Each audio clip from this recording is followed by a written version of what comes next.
Tinapert ko. Nag-pricer, pinatapos ko. Pag-renew ko. Nakabayad na ako. Nakapagpa-picture na ako. Releasing na lang siya nung tapos gusto na kong balikan. Balikan kinabukasan yung ano.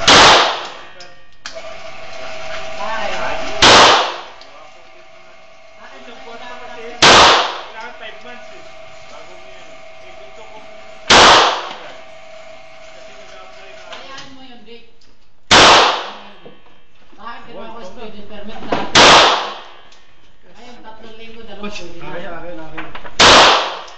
Consistent. Mukbals ko yung, ano, Consistent. delete ko yung date. Magpa-picture, 1 linggo pa lang. Nailangan. Hindi sa kanila yun eh. Oo. Re-release nila. Ngayon yung... Basta may kapit ka lang sa ito. 1 linggo. Kuha ka na. Wala na. Pwede. Si Worm din pala yung salamin sir eh. Ha? Delete ka.